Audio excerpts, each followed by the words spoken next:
हरे कृष्ण।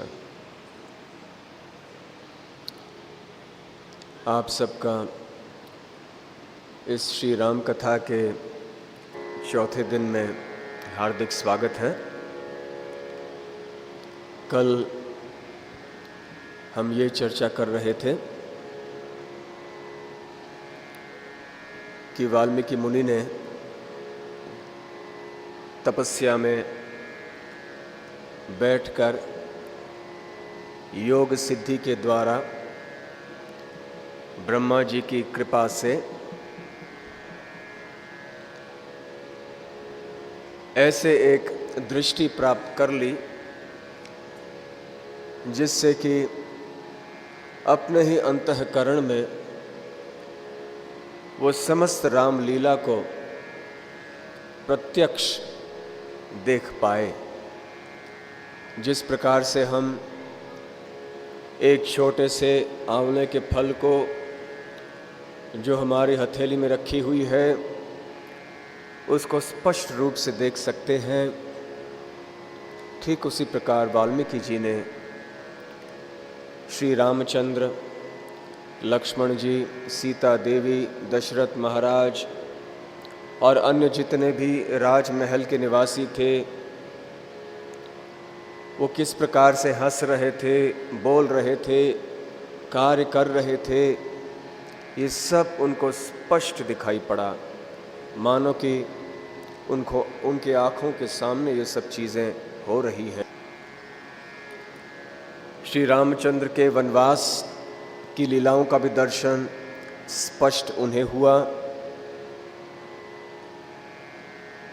और भविष्य में जो घटनाएं श्री राम के संबंध में होने वाली थीं उनको भी वो भली भांति जान गए।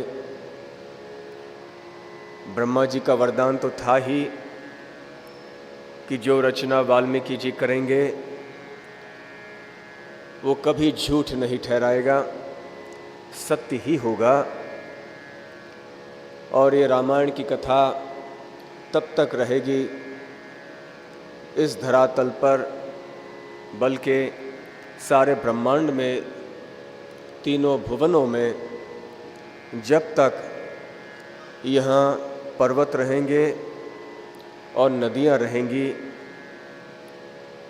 तो वाल्मीकि जी ने रचना तो कर ली रामायण की कथा की 24,000 श्लोकों में, उसी छंद में, जिस छंद में उन्होंने उस पहले श्लोक की रचना की थी जो कि उनके मुख से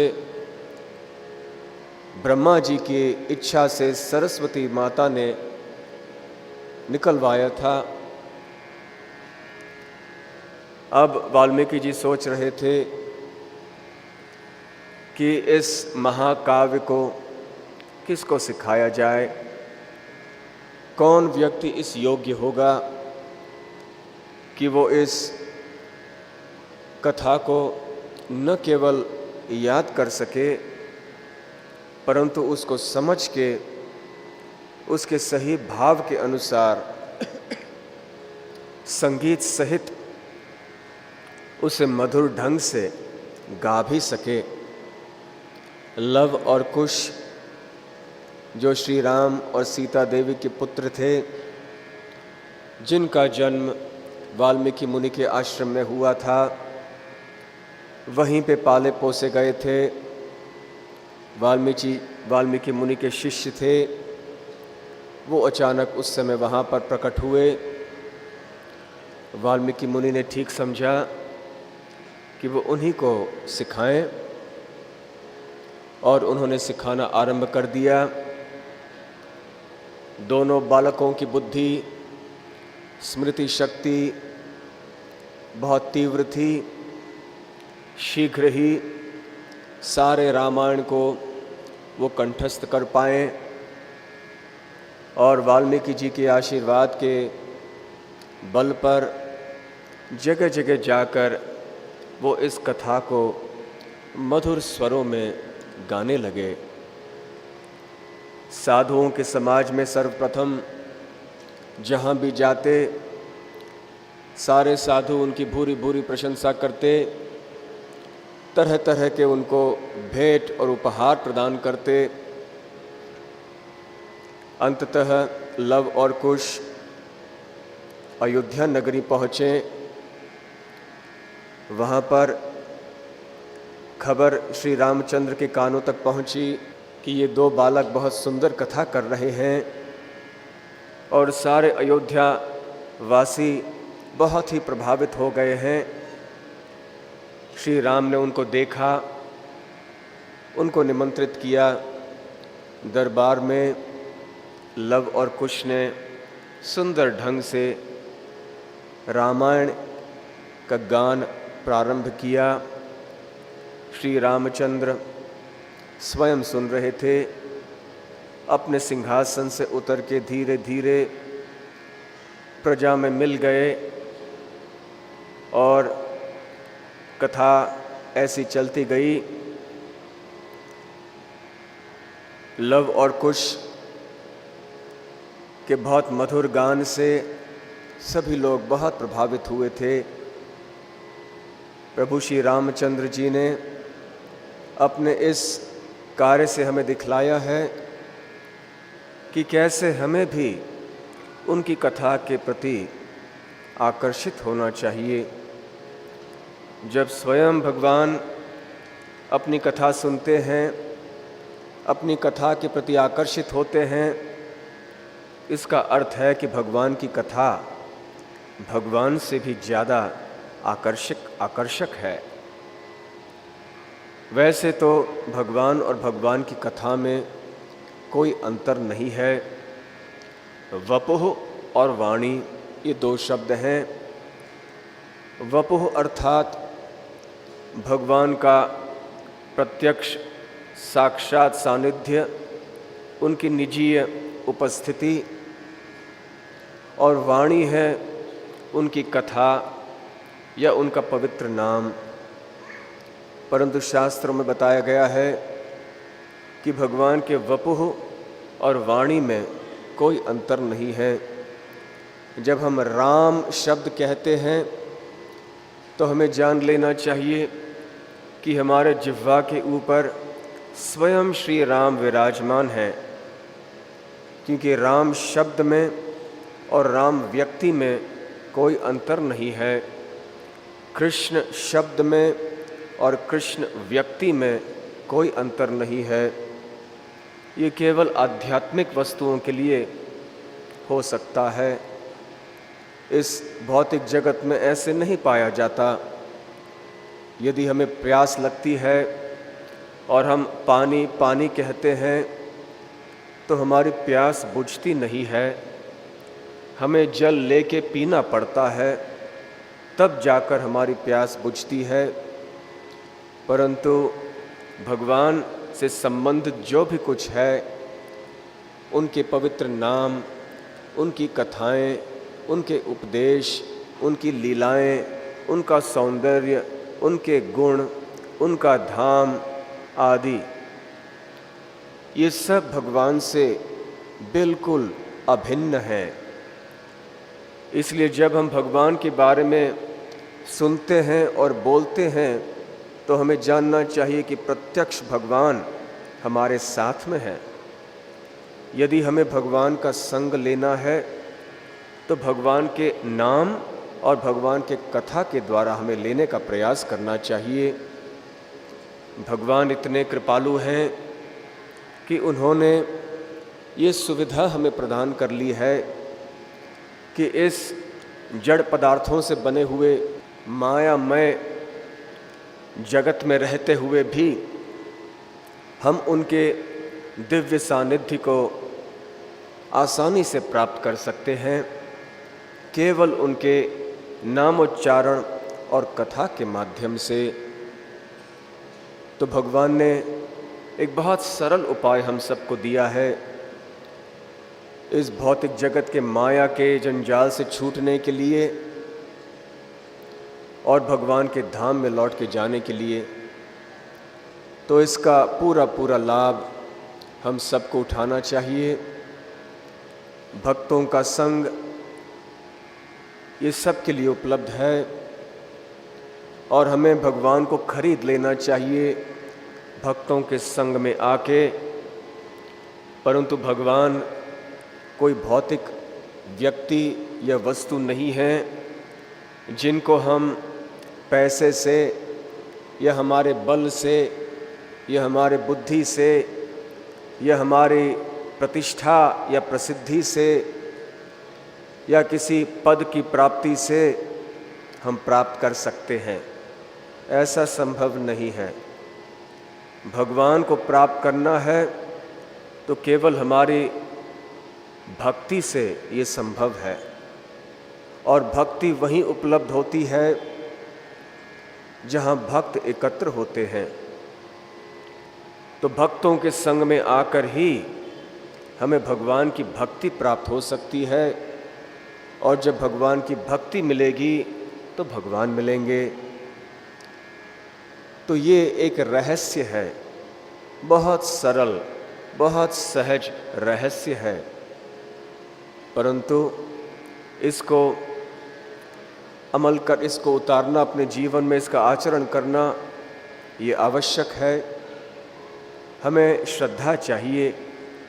भक्तों के संग में आने के बाद भी यदि हमारी श्रद्धा नहीं रही, यदि हम ठीक से श्रवण नहीं करेंगे, तो फिर भक्तों के संग का पूरा लाभ हम नहीं उठा पाएंगे। राजा कुलशेखर का उदाहरण हम कल दे रहे थे कि कितने भाव विभोर होकर वो कथा का श्रवण करते थे।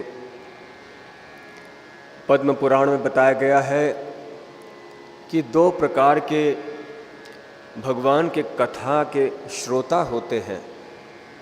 एक हैं प्रवर और दूसरे हैं अवर।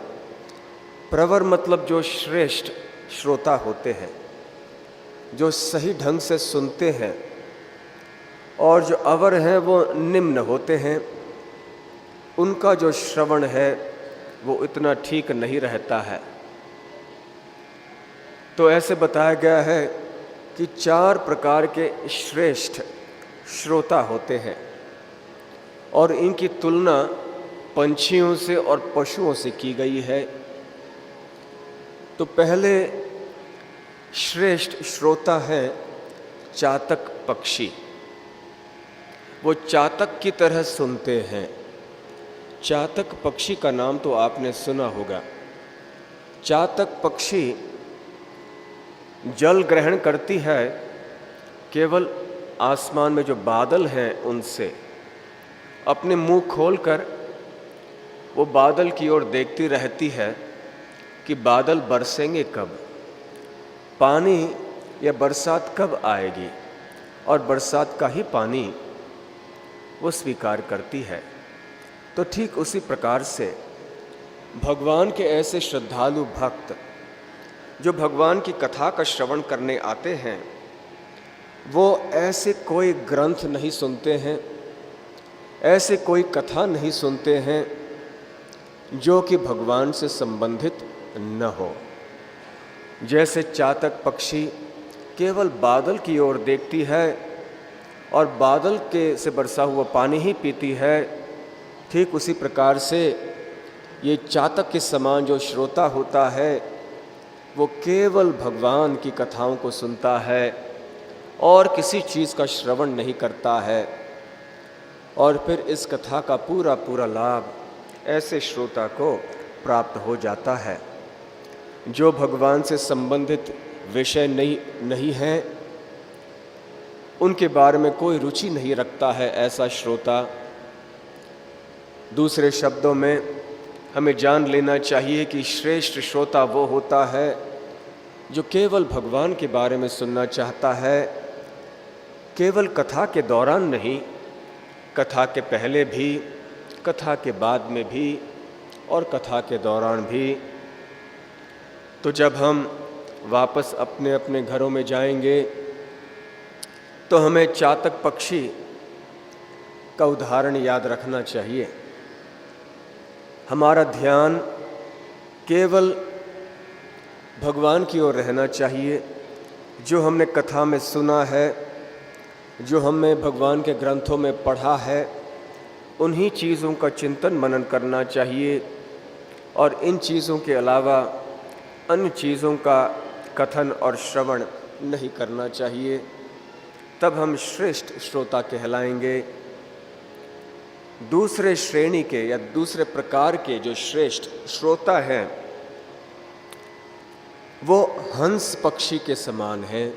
आप तो जानते हैं कि हंस एक बहुत अद्भुत पक्षी है, दिखने में बहुत सुंदर है, चलते हुए भी बहुत सुंदर ढंग से तैरते हैं। ये पक्षी जल के ऊपर सुंदर स्थानों में, रमणीय स्थानों में रहते हैं, कोई गंदे स्थान में नहीं जाते। जो कौवे होते हैं वो हमेशा कीचड़ के स्थान में जाते हैं। आप एक सुंदर बगीचे में देखिए, यदि सुंदर फूलों के बीच में कहीं कोने में कहीं कीचड़ पड़ा हो, कोई कचरा पड़ा हो, कोई गंदगी हो, तो कौवा जो है उस सुंदर बगीचे को छोड़कर उस गंदगी की ओर चले जाएगा। परंतु जो हंस है वो गंदे स्थानों को छोड़कर केवल ऐसे स्थानों में जाता है जहाँ प्राकृतिक सौंदर्य अपनी सीमा पर है।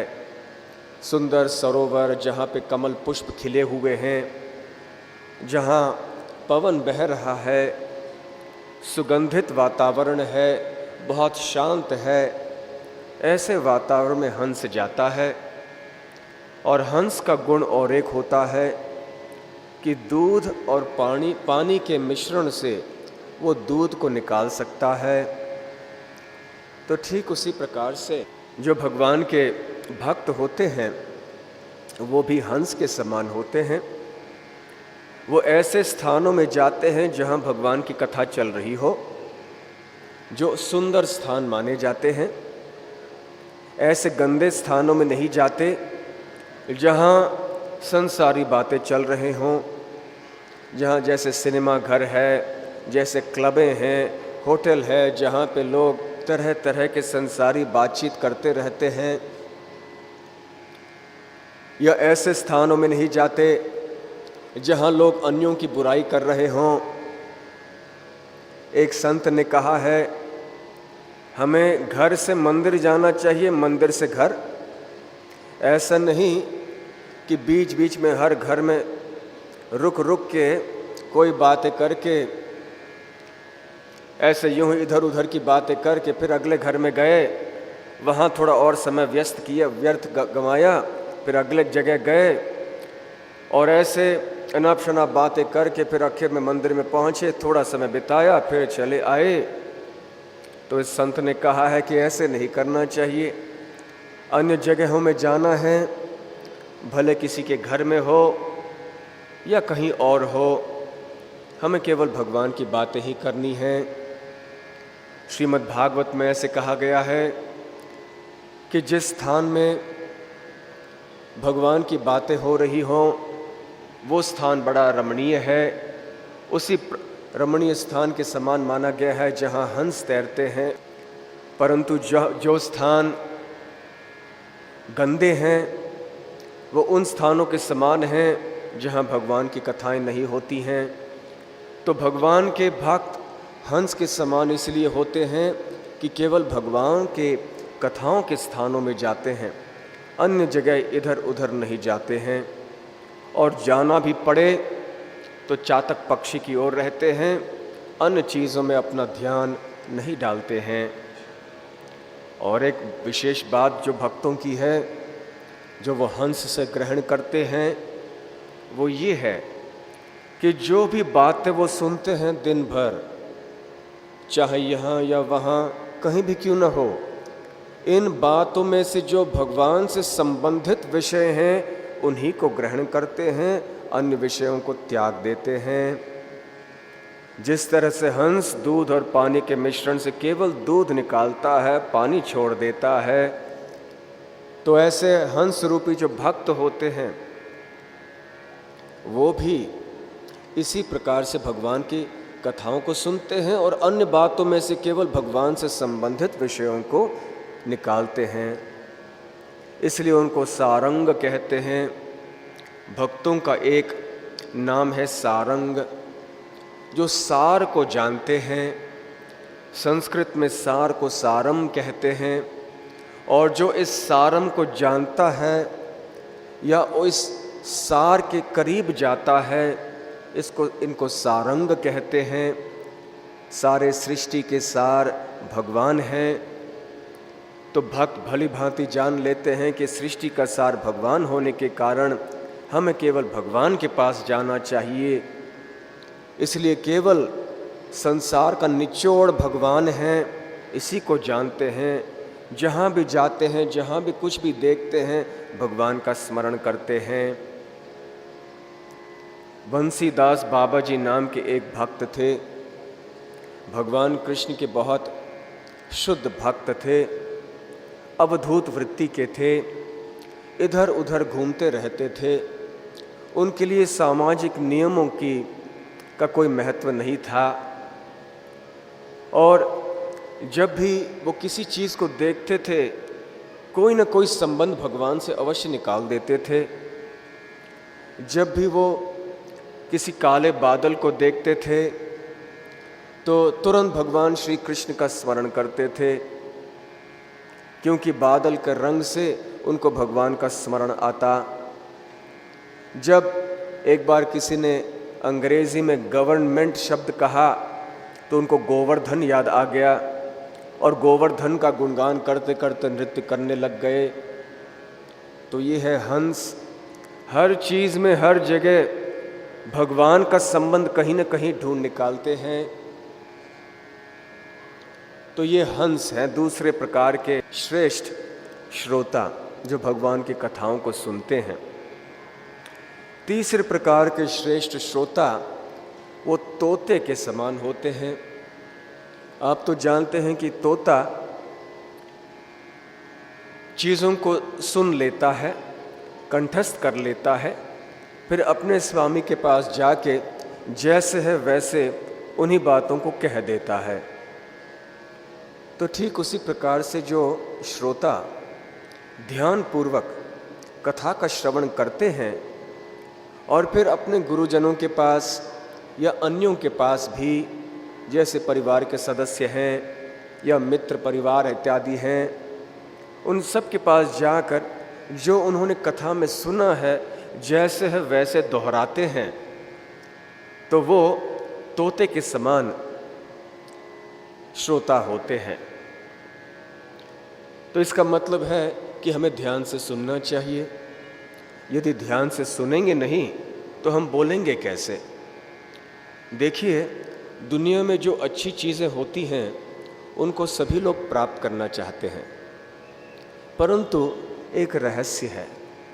यदि हमारे पास जो अच्छी चीज़ है उसकी वृद्धि यदि हमें करनी है तो उसे बांटना चाहिए, केवल अपने पास नहीं रखना चाहिए। जो व्यक्ति अपने पास ही अच्छी चीज़ों को रखता है वो कृपण कहलाता है, परंतु उदार चरित्र वाला जो व्यक्ति होता है वो हमेशा अच्छी चीज़ों को बांटता है। वो सोचता है कि केवल मैं इन अच्छी चीज़ों का लाभ क्यों लूँ, सभी का लाभ होना चाहिए। तो इन चीज़ों को बांट देता है, चाहे वो धन हो या चाहे वो और कोई चीज़ हो। और सबसे मूल्यवान वस्तु इस दुनिया में क्या है? भगवान है और भगवान की कथाएं हैं। तो जब हम इन चीज़ों को सुनते हैं, कथा में इनको ग्रहण करते हैं, तो केवल अपने पास नहीं रखना चाहिए। जब हम अच्छी चीज़ों को अपने पास मात्र रखते हैं तो वो चीज़ें हमसे चली जाती हैं, हम उनको खो देते हैं। लेकिन अच्छी चीज़ों को बांटने से हमारे पास उस अच्छी चीज़ की मात्रा बढ़ जाती है। ये है अद्भुत बात। उसी प्रकार से भगवान की कथा सुनने पर हमें जाके किसी को दोहराना चाहिए कि कथा में हमने ऐसे ऐसे सुना था, श्री राम की कथा ऐसी ऐसे सुनी थी हमने, वाल्मीकि मुनि ने इस प्रकार से रामायण की रचना की थी। तो जैसे है वैसे जब हम जाके दोहराएंगे अन्यों से, तो श्रेष्ठ श्रोता कहलाते हैं, क्योंकि सुनने के बिना सुनने यदि हम सुनेंगे नहीं ठीक से तो बोलेंगे कैसे। और चौथे प्रकार के श्रेष्ठ श्रोता हैं मछली, जो कि दूध के सागर में तैर रही है। दूध के सागर में तैरते तैरते मछली आँखों को बड़े करके, पलकों को बंद न करके वो दूध का पान करती रहती है। उसी प्रकार से ऐसे मछली के समान जो श्रोता होते हैं, वो कथा के समय इस कथा के अमृत का पान करते हैं कानों से, और बड़े ध्यान से वक्ता की ओर देखते हैं कि और कैसे कथा हम सुने, और इस तरह से वो आनंद लेते रहते हैं। तो ये 4 प्रकार के श्रेष्ठ श्रोता होते हैं। और सबसे चारों जो प्रकार के श्रोता हैं, उनमें से सबसे श्रेष्ठ वो है जो बड़े आदर पूर्वक कथा में आता है और नमस्कार करके ध्यान से सुनने लगता है, और बड़ा आतुर होता है वो सुनने के लिए भगवान की कथाओं को, हर तरह के भौतिक कथा को त्याग देता है। उसके हृदय में भगवान के प्रति और भगवान की कथाओं के प्रति पूरी श्रद्धा होती है, और हमेशा जो उस व्यक्ति ने भगवान की कथा में सुना है उसके बारे में वो चिंतन मनन करते रहता है, उसका मंथन मन में करता है, और भक्तों के संग हमेशा एक मैत्री की भावना बनाए रखता है।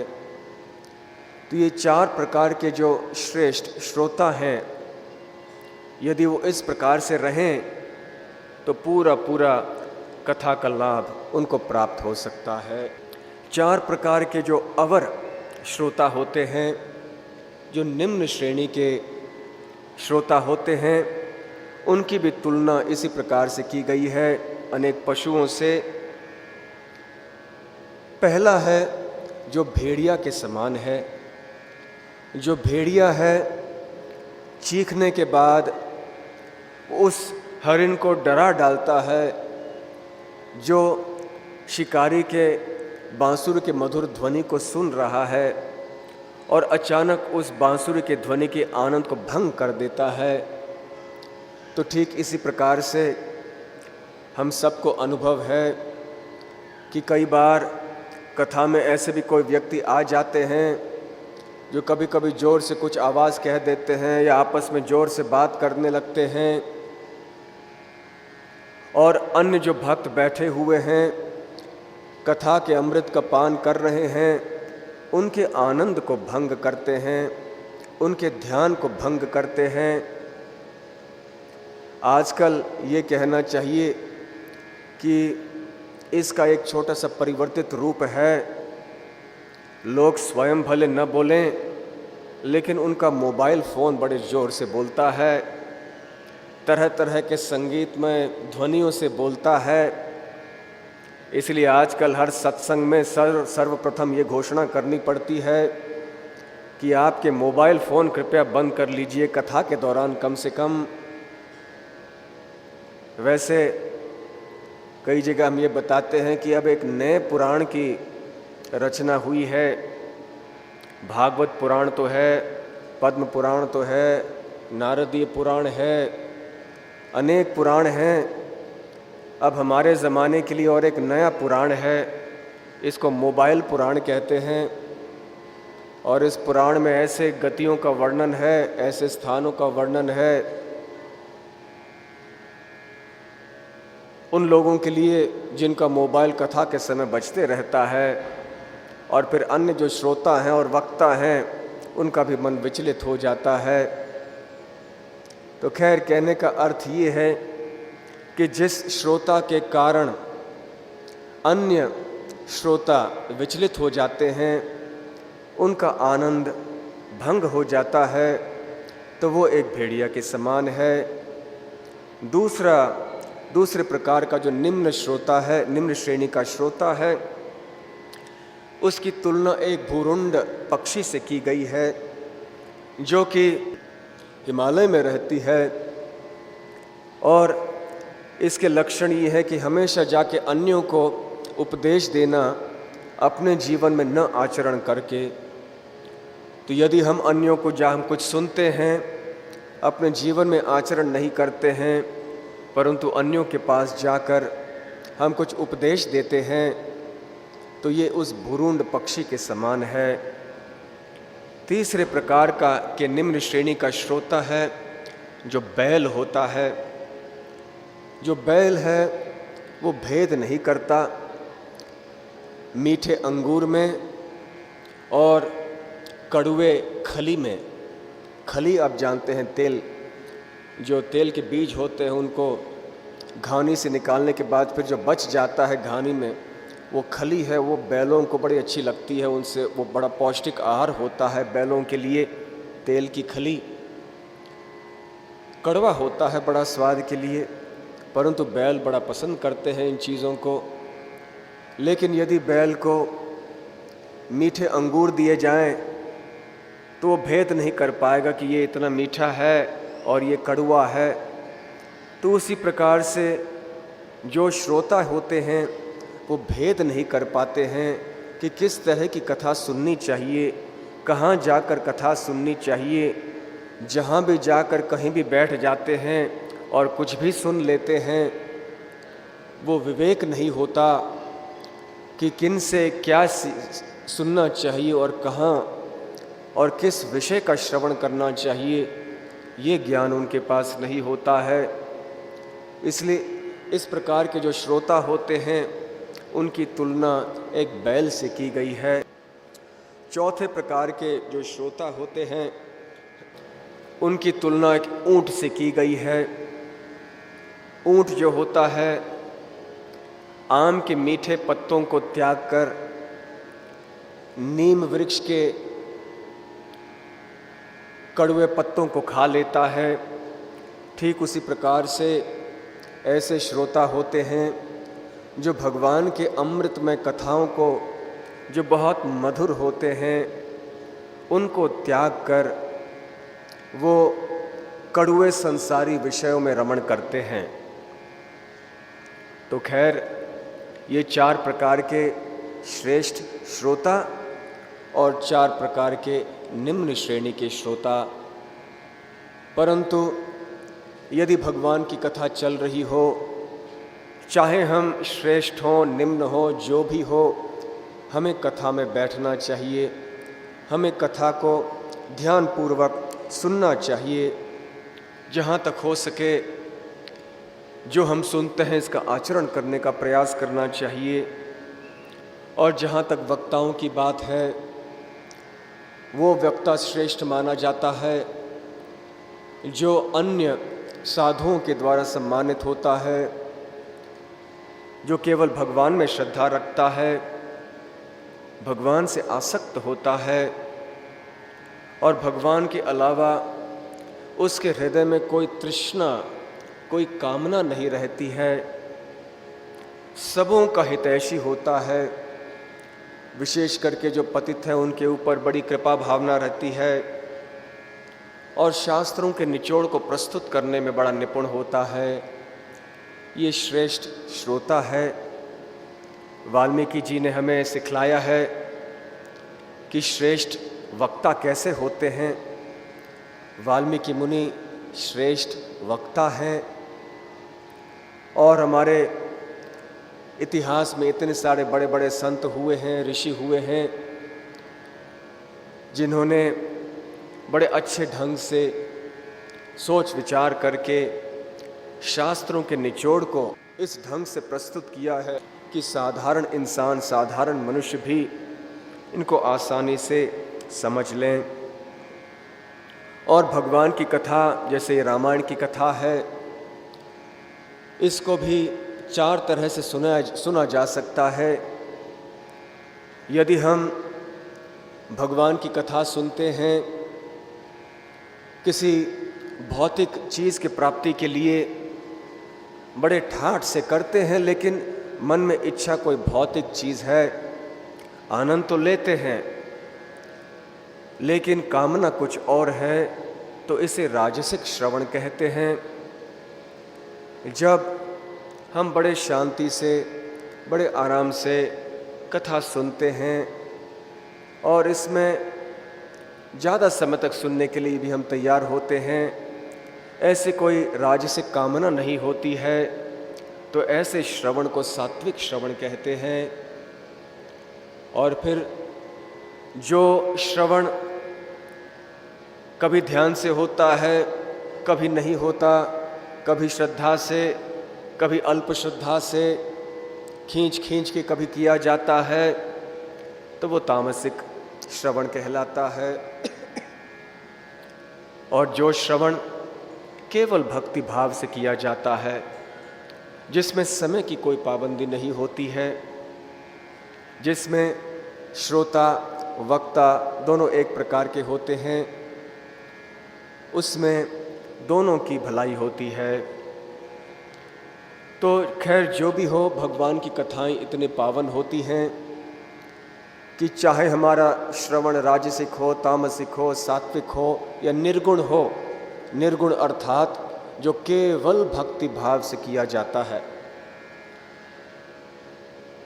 हमें श्रवण करना चाहिए, चाहे हम किसी भी भावना से क्यों न कर रहे हों। श्रवण करने से बहुत लाभ है योग्य व्यक्तियों से।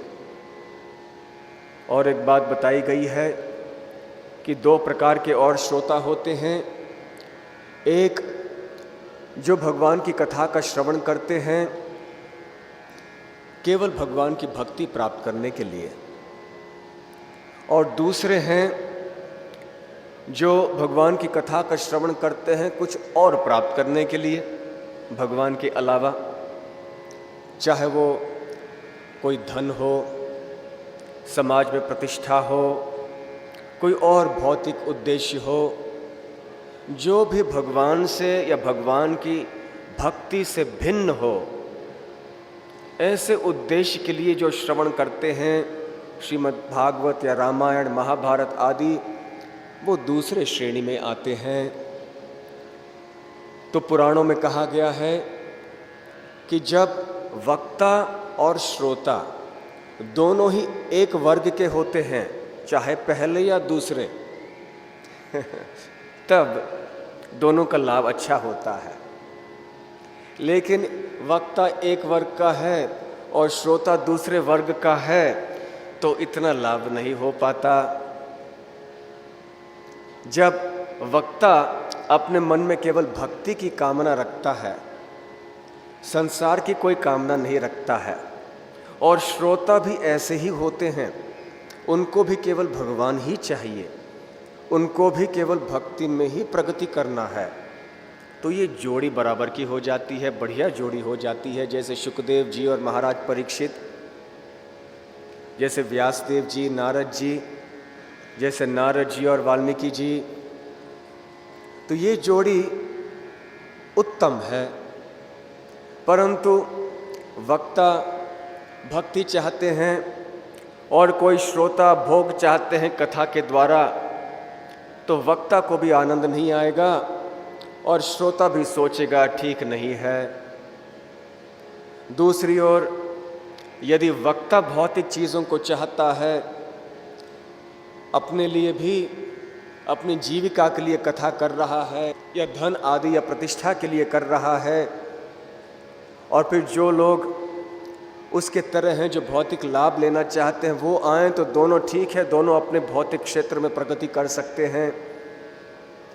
परंतु ऐसे वक्ता के सामने यदि ऐसे भक्त बैठ जाएं जो केवल भक्ति चाहते हैं, तो न श्रोता को आनंद आएगा, न वक्ता को अच्छा लगेगा। बेहतर यही है कि वक्ता और श्रोता दोनों ही ऐसे हों जिनको केवल भगवान की भक्ति ही चाहिए। ऐसा करने से हमारा जीवन सफल हो जाएगा। तो वाल्मीकि मुनि को ऐसे सर्वश्रेष्ठ श्रोता मिले लव और कुश के रूप में, जिन्होंने अच्छी तरह से श्रवण किया है वो अच्छी तरह से कीर्तन कर पाएंगे या कथा कर पाएंगे। यदि हमने ठीक से सुना नहीं है तो अन्यों को जाकर हम क्या बताएंगे।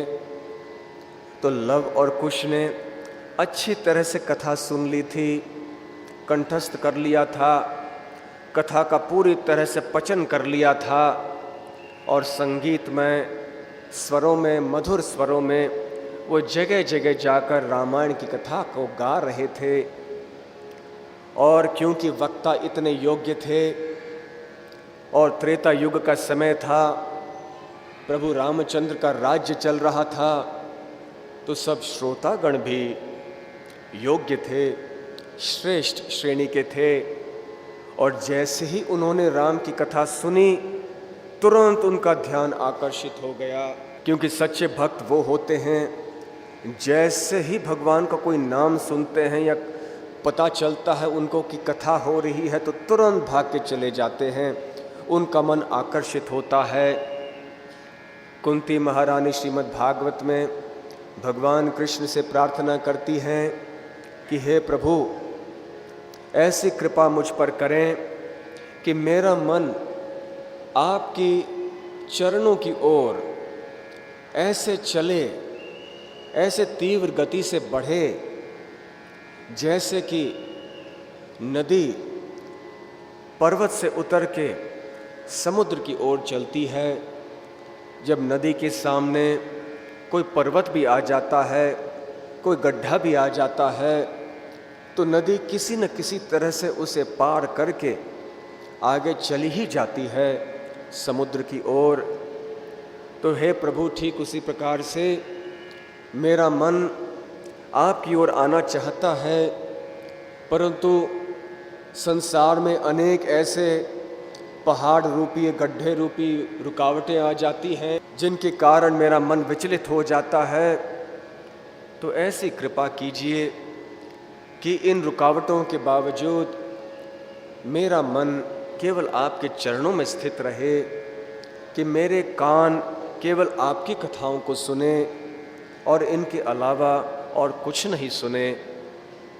तो हमें भी कुंती महारानी के तरह ऐसे भगवान श्री राम से प्रार्थना करनी चाहिए, भगवान श्री कृष्ण से प्रार्थना करनी चाहिए कि हे प्रभु, केवल आपके कथाओं में ही हमें रुचि लगे, ऐसा वरदान हमें दीजिए। तो तब हमारा समाज वैकुंठ बन जाएगा। राम राज्य की स्थापना यहीं पर बेलगाम में हो जाएगी। हमें पुनर्जन्म लेने की आवश्यकता नहीं है और मृत्यु के बाद वैकुंठ लोक में जाने तक की इंतज़ार या प्रतीक्षा करने की आवश्यकता नहीं है।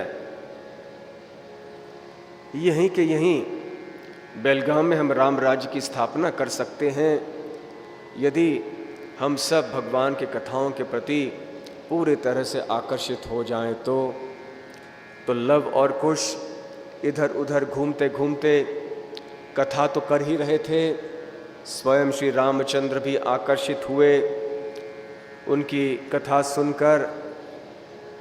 और फिर लव और कुश ने प्रारंभ से वह रामायण की कथा शुरू कर ली।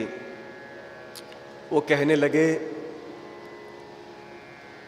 कि ये सारी जो पृथ्वी है, प्राचीन काल से ऐसे महान राज ऋषियों की संपत्ति रही है। महान राज ऋषि इक्ष्वाकु के वंशज हुए हैं। सूर्यवंशी राजा जो कि वैवस्वत मनु से शुरू हुए, आगे चल के राजा इक्ष्वाकु, निमि, मांधाता, मुचुकुंद, हरिश्चंद्र, सगर, दिलीप, भगीरथ इत्यादि। आगे चल के महाराज खटवांग, महाराज दीर्घबाहु, महाराज रघु, महाराज अज और फिर महाराज दशरथ और अब श्री रामचंद्र। ऐसे अनेक महान राजा हुए हैं इस सूर्यवंशी राज ऋषियों के संप्रदाय में, और उन्होंने बहुत अच्छे ढंग से पृथ्वी लोक की रक्षा की है, सारे प्रजा की रक्षा की। और ये रामायण की जो महान कथा है, इस कथा का बीज इस राज ऋषियों के वंशावली में है और हम अर्थात लव और कुश उस सुंदर गीत को अब गाने वाले हैं। और ये गीत ऐसे व्यक्ति सुनने के लिए योग्य हैं जो कि ईर्ष्या से, द्वेष से बिल्कुल मुक्त हैं। ये महत्वपूर्ण बात है। जिस व्यक्ति का हृदय साफ है वो कथाओं का श्रवण आसानी से कर सकता है, उसका रस का पान अच्छी तरह से कर सकता है। लेकिन जिस हृदय में ईर्ष्या, घृणा आदि ऐसी बुरी भावनाएं हैं, उनको भगवान की कथाओं में रमण करना इतना आसान नहीं होता। फिर भी कथा श्रवण करते रहना ही ये एकमात्र उपाय है।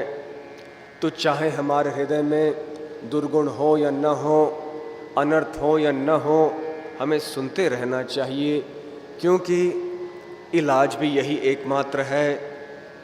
जिस प्रकार से पीलिया के रोगी को हर चीज़ कड़वी लगती है, यहाँ तक कि गन्ने का रस भी कड़वा लगता है।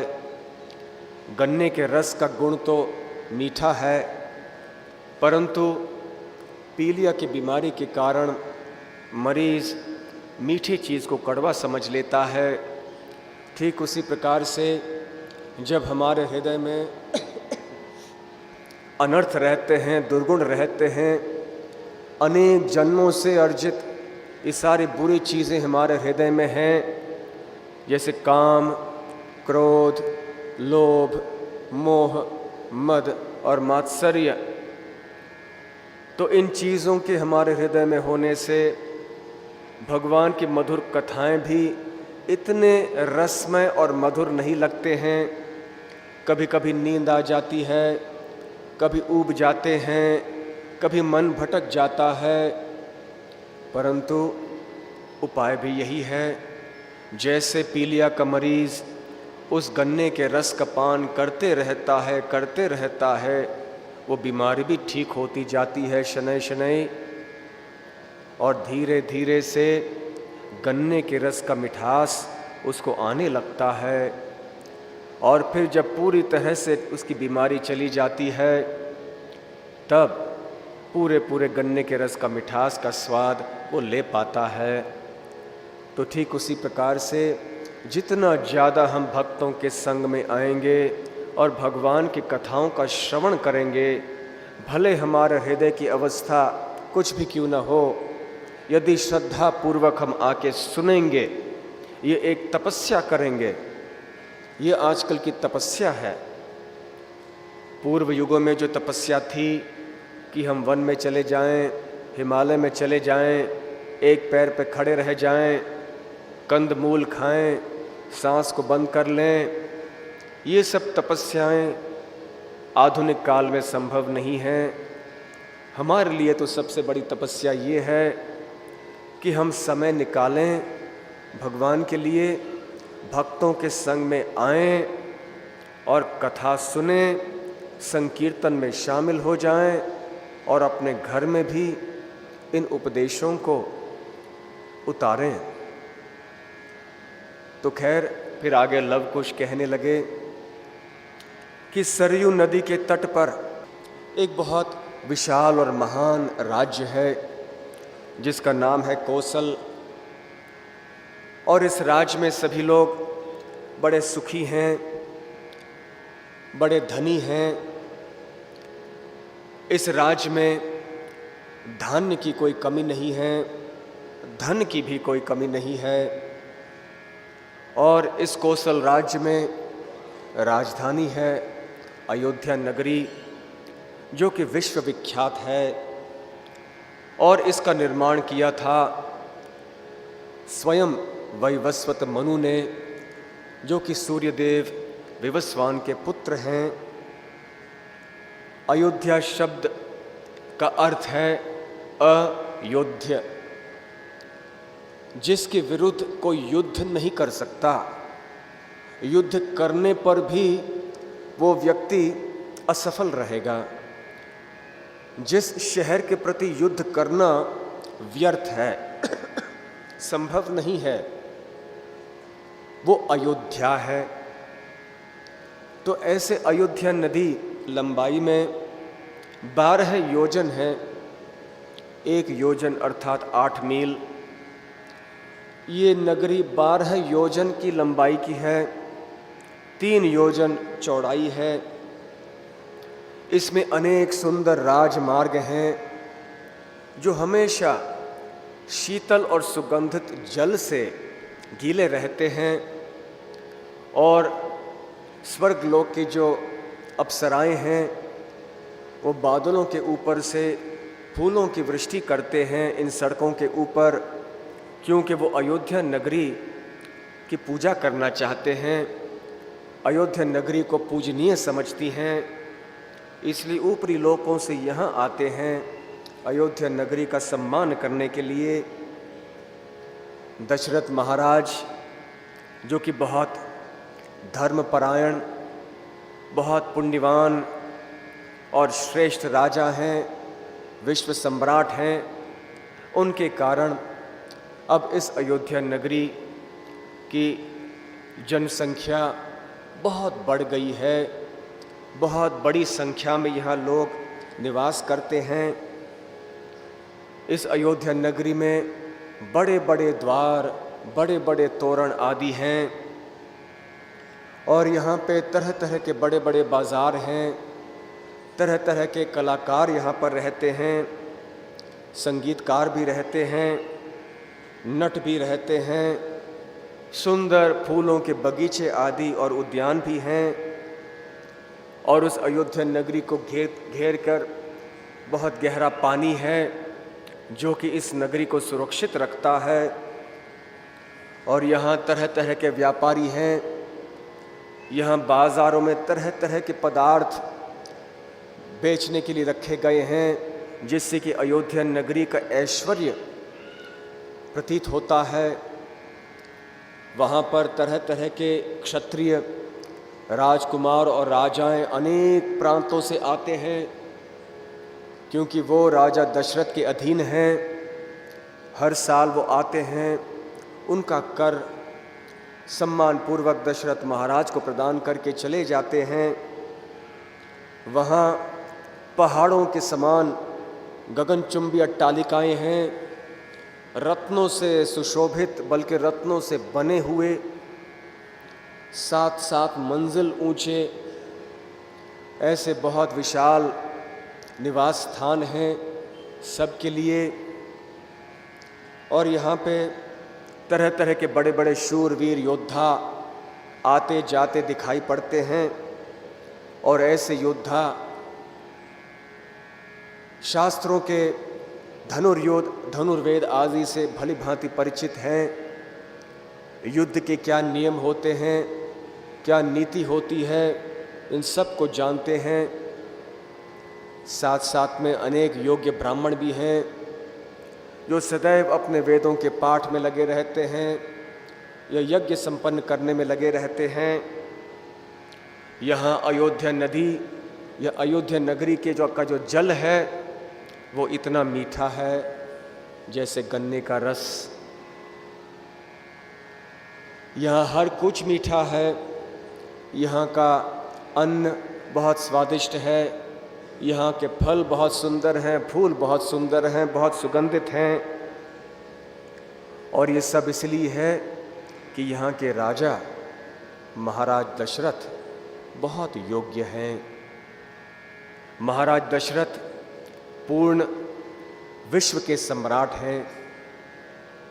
वैसे उन दिनों में ऐसे ही हुआ करता था, एक विश्व सम्राट हुआ करते थे और अन्य ऐसे अनेक छोटे छोटे राजा हुआ करते थे जो इस विश्व सम्राट के अधीन हुआ करते थे। और साल में एक बार वो आते, कुछ कर भेंट आदि विश्व सम्राट को अर्पण करते और अपने स्थानों में चले जाते। और उस सम्राट को जब कोई युद्ध करनी पड़ती तो ये अन्य राजाएं जो हैं उनकी सहायता करने के लिए अपनी सेना को भेज देते। कभी कभी स्वयं भी वो चले आते। जैसे कि कुरुक्षेत्र के युद्ध में हम देखते हैं कि विश्व के कोने कोने से अनेक राजाएं अपने सेनाओं को लेकर चले आए। अनेक राजा दुर्योधन के पक्ष में गए, अनेक राजा पांडवों के पक्ष में गए, लेकिन सम्राट थे उस समय एक। ठीक उसी तरह त्रेता युग में भी दशरथ महाराज पूरे पृथ्वी के राजा थे। उनके संरक्षण में सारी पृथ्वी सुखी थी। महाराज दशरथ स्वयं गुणवान थे, बड़े विद्वान थे, वेदों के दीर्घ दृष्टि वाले थे, कीर्तिवान थे। उनकी प्रजा उनसे बहुत प्रेम करती थी। अतिरथी, बहुत शूरवीर थे युद्ध में। अतिरथी वो होता है जो अनेक महारथियों के साथ एक साथ युद्ध कर सकता है। महारथी वो होता है जो अनेक रथियों के साथ में एक साथ युद्ध कर सकता है। और रथी वो होता है जो अनेक सैनिकों के साथ एक साथ युद्ध कर सकता है। तो हम समझ सकते हैं कि अतिरथी कितने शूरवीर होंगे। तो महाराज दशरथ अतिरथी थे और सदैव धार्मिक कार्यों में लगे रहते थे। तरह तरह के वैदिक यज्ञ संपन्न हुआ करते थे।